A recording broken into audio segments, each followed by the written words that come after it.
Hi friends, welcome to Friday cinema. ఈరోజు review వచ్చేసి దేవకనందన Vasudeva, Ashok Galla acted by మన super star Mahesh Babu family నుండి వచ్చినాడు.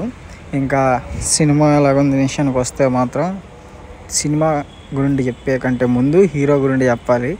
హీరో ఫస్ట్ సినిమా వచ్చేసి హీరో చేశాడు. అందులో ఆయన ఏంటో ప్రూవ్ చేసుకున్నాడు అన్నమాట. దాంట్లో కామెడీ కానీ, డ్యాన్సులు కానీ, ఫైట్లు కానీ ఒక ఎక్స్పీరియన్స్ హీరోలాగే చేశాడు.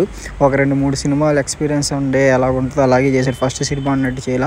ఇందులో కూడా మనకి ఎక్కడ కొత్త హీరో కొత్తలో వచ్చినప్పుడు ఎలాగైతే తడబడతాం అలాగైతే ఏం లేదు. ఎక్స్పీరియన్స్ హీరోలాగా అయితేనే బాగా యాక్టింగ్ చేశాడు.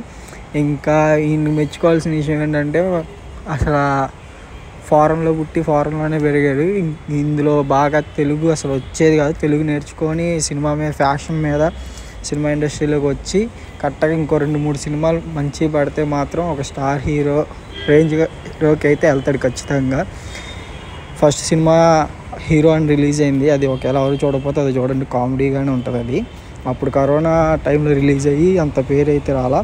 ఇంక ఈ సినిమా విషయానికి వస్తే ఇంకా ఇది ప్రశాంత్ వర్మ అయితే స్టోరీ ఇచ్చాడు. డైరెక్టర్ ఏమో గుణశ్రీ 369 తీసిన డైరెక్టర్, మన బోయపాటి అసిస్టెంట్ అన్నమాట. ఇంకా అక్కడక్కడ మనకి Boyapati fight scenes, dialogue reference అయితే కనిపిస్తుంది సినిమాలో. ఇంకా ఈ సినిమా స్టోరీ ఏంటంటే మనకి పురాణాల్లో కృష్ణుడి స్టోరీ ఉంటుందిగా, కంసరాజుడు కృష్ణుడు. ఆ కృష్ణుడు వల్ల కంసరాజుడికి ఏ ఇబ్బంది అయితే వస్తుందో అదే స్టోరీ లైన్ పట్టుకొని దీన్ని డిఫరెంట్గా తీసాడు. ఇప్పుడు స్టోరీని రాసుకున్నాడు ప్రశాంత్ వర్మ. ఇంకా ఇది సెకండ్ అంటే ఫస్ట్ హాఫ్లో ఒక చిన్న ట్విస్ట్ అయితే ఉంటుంది. హీరోయిన్కి ఈ సినిమాలో మంచి ఇంపార్టెంట్ రోల్ అయితే పడింది.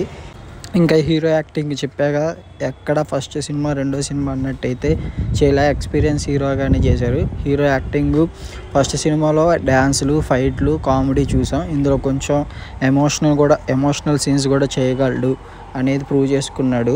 ఇంకా ఈ సినిమా మనకి రెగ్యులర్ కమర్షియల్గానే ఉంటుంది.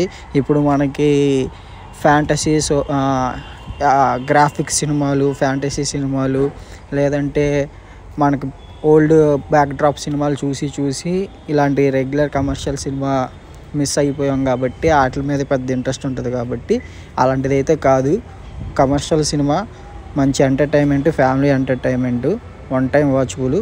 మీకు కమర్షియల్ సినిమా నచ్చిన వాళ్ళకి, చూసిన వాళ్ళకి అయితే బాగానే నచ్చిద్ది. మీరు గ్రాఫిక్స్ మళ్ళీ లేదంటే పాత బ్యాక్డ్రాప్, వింటేజ్ బ్యాక్డ్రాప్ చూసి అలాంటి స్టోరీలు, ట్విస్టులు ఇష్టపడ్డ వాళ్ళకి ఇది కొంచెం అంత ఎక్కపోవచ్చు. కానీ ట్విస్ట్ అయితే బాగుంటుంది. హీరోయిన్ ట్విస్ట్ ఉంటుంది. కంసరాజుని కృష్ణుడు ఎలాగైతే చంపుతాడు అనేది ఉంటుంది కదా, అదే దీంట్లో ట్విస్ట్. అది అయితే బాగా బిల్డ్ చేసుకున్నాడు.